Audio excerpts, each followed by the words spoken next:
The first time I saw her, half the room found a reason to look somewhere else. Not because she wasn't striking, she was, but because nobody in that ballroom seemed to know how you were supposed to act around a face like hers. The Château Frontenac in Quebec City was lit up like something out of a postcard that night. All those stone turrets glowing against the dark, ice still crusted along the railings from a cold snap that had hit the city hard that February. Inside, the Maritime Children's Hospital Gala was in full swing, the kind of event where half the donors in the room had more money than my entire neighborhood back in Dartmouth combined. Shipping families, tech money out of Toronto. A couple of federal cabinet ministers working the room like it was an election year, which, fine, it kind of always is. And then there was me, Nathaniel Brodeur, 26 years old, 3 months into a junior coordinator job I'd basically begged for after my mom's hours at the hospital got cut, and somebody needed to start covering the gap. I wasn't supposed to be anywhere near the floor. My job was logistics, making sure the string quartet didn't run long, making sure the silent auction tables didn't run out of bid sheet. Nobody important had to wait more than 90 seconds for a drink. Background work. Invisible work. That was the whole point of me. Then she walked in, and for about 4 seconds the entire room forgot how to talk. Her name was Margot Sinclair. I knew that before she even crossed the threshold, because her father, Edmund Sinclair, owned roughly a third of the hospital's funding, and about half the room had spent the last 20 minutes dropping him like a password. She came in wearing deep emerald green, her hair pinned up in a way that left nothing hidden, and along the right side of her face, running from her temple down past her jaw, the skin was different, pulled tight in places, paler in others, the kind of scarring that tells you immediately it came from fire. The whispers started before she'd even found a spot to stand. Not loud. Nobody in a room like that is loud. Just this low current of comment running under the music, people suddenly very interested in their champagne flutes, in the auction catalog, in literally anything that wasn't her face. If you believe people deserve to be looked at and not looked through, do me a favor and hit that like button right now, and drop a comment telling me where in the world you're watching this from tonight. It actually means something to me. I didn't know her story yet. I didn't know what had put those scars there. All I knew, watching from the edge of the room with a tray of canapes I was supposed to be directing toward table 6, was the way she stood. Spine straight, chin level. Like she'd had a lot of practice not flinching at a room. Nobody asked her to dance. The band started up a slow set maybe 40 minutes in, couples drifting onto the floor in that easy, practiced way rich people have. And Margot Sinclair stood near the windows overlooking the frozen St. Lawrence, completely alone, holding a glass of water she wasn't drinking. I watched 3 different men glance her way and then suddenly remember something fascinating about their cufflinks. One actually turned his back. I felt something tighten behind my ribs watching that happen. My supervisor, a tightly wound woman named Helene Brisson, caught me staring and hissed at me to keep moving, that I wasn't paid to people watch. She wasn't wrong. I had 11 minutes before the dessert course needed plating instructions. I crossed the floor anyway. Every step felt like it echoed louder than the actual music. I was aware, painfully aware, that this was Edmund Sinclair's daughter, that Edmund Sinclair could have me fired with a single sentence to the catering director, that I had exactly 0 business being on that side of the room in a rented black suit that didn't quite fit through the shoulders. But I was also aware that right now, in this moment, she wasn't the donor's daughter. She was just a woman nobody would talk to. I stopped in front of her, and for a second I just stood there like an idiot before I remembered to actually do the thing I'd walked over to do. I asked her if she'd like to dance. She looked at me like I'd spoken in a language she hadn't heard in a while. Her uninjured eye searched my face. I think checking, almost out of habit, for the flicker people get, the half-second of recalibration. I didn't give her one. I just held my hand out and waited. She set the water glass down on the windowsill and took my hand. Her fingers were cold from holding the glass, and I could feel them trembling just slightly as we found our place on the floor. I am, for the record, not a good dancer. My older sister tried to teach me for her wedding 2 years prior, and gave up somewhere around step 3. But I kept my eyes on Margot and not on the room, and slowly her shoulders came down from somewhere near her ears. Up close, I could see the scarring more clearly, the place near her jaw where the skin had been grafted, slightly different in texture, slightly different in color. It didn't scare me off. If anything, it made me curious in a way I didn't know how to say out loud yet. What does a person survive that leaves a mark like that?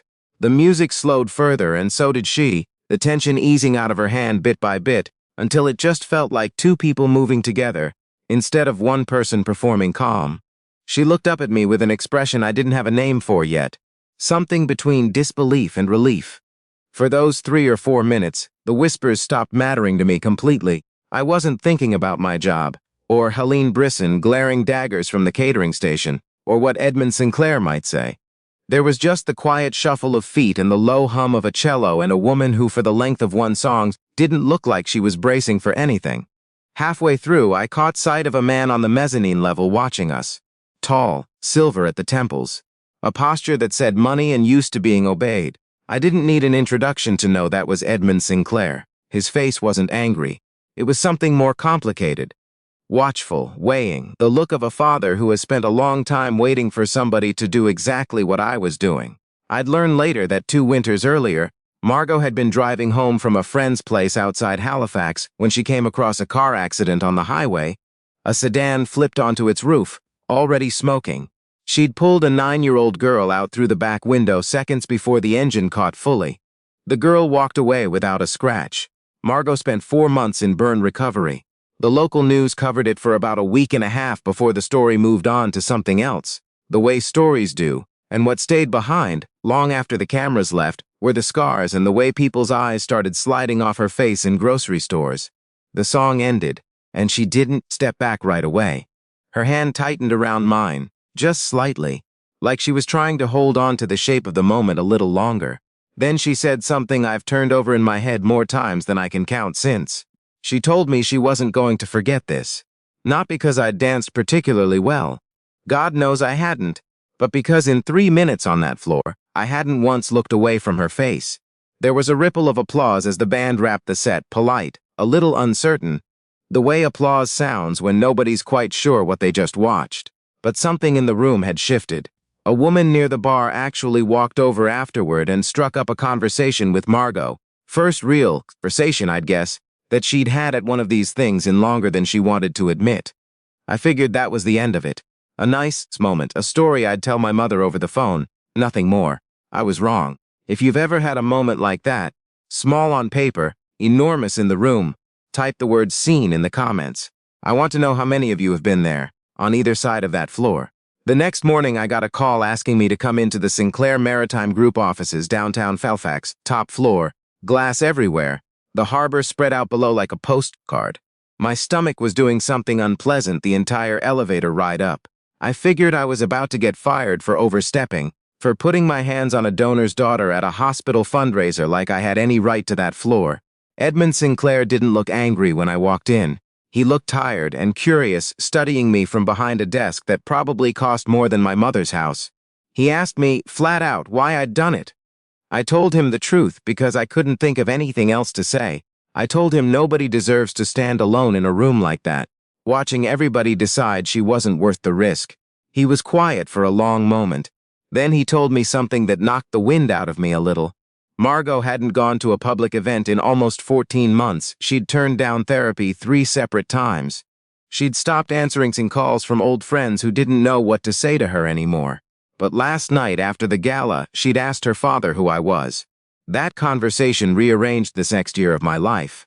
Edmund didn't offer me a job because I'd impressed him on a balance sheet. He offered it because his daughter had laughed, actually laughed, out loud, for the first time in over a year, telling him about the guy from catering who couldn't dance to save his life. I came on with the Sinclair Maritime Group's community health initiative, helping coordinate hospital visits, building out a scholarship fund for the families of paramedics and firefighters, the people who run toward exactly the kind of fire that had changed Margot's life.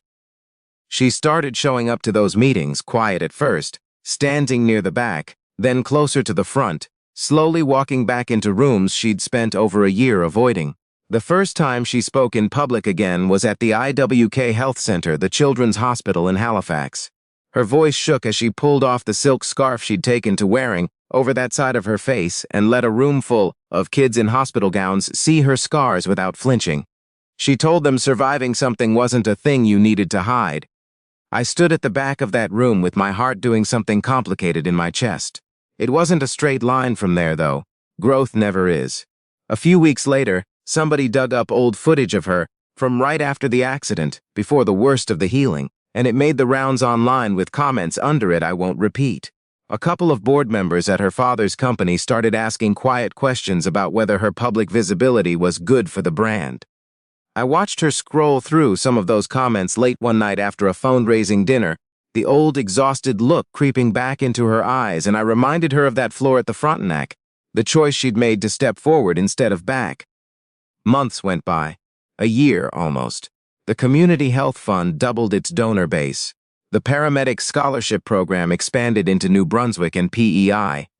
And somewhere between hospital hallways and late strategy meetings that ran past 10 o'clock, something between us shifted from professional into something neither of us had planned for, but both of us, it turned out, needed. One evening, almost exactly a year after that first gala, we were back at the Frontenac for the next one. This time, Margot asked that there be no special introduction, no spotlight moment, nothing staged. Just her, walking in like anyone else. When the band started up, she crossed the floor and found me first. There were no whispers this time. We moved onto the floor as two people who already knew each other. Not as a donor's daughter and a stranger taking a risk. As we danced, she leaned in close and told me that for a long time after the accident, she'd believed her old life was over. That love, belonging, being looked at without flinching, those were things that had burned away along with everything else that night on the highway. She said what happened between us on that first floor was never really about romance. It was about somebody finally treating her like she still had dignity left to protect. She told me I'd given that back to her. If this story landed somewhere in you tonight, do me a favor, hit like. Send it to someone who needs reminding they're still worth looking at, and stick around the channel, because there are more stories like this. And before we go, if you believe every scar carries a story instead of a flaw, drop the word "seen" down below. I read every single one. Here's what I took out of that night in Quebec City, more than anything else. Courage doesn't always look like running into a burning car. Sometimes it's just crossing a quiet ballroom floor when everyone else in the room has already decided to look the other way. Margot told me once she'd never forget me. The truth is, I never stood a chance of forgetting her either, not because of the scars, but because of what she taught an entire room, and one nervous guy in a borrowed suit, about what it actually costs to let yourself be seen.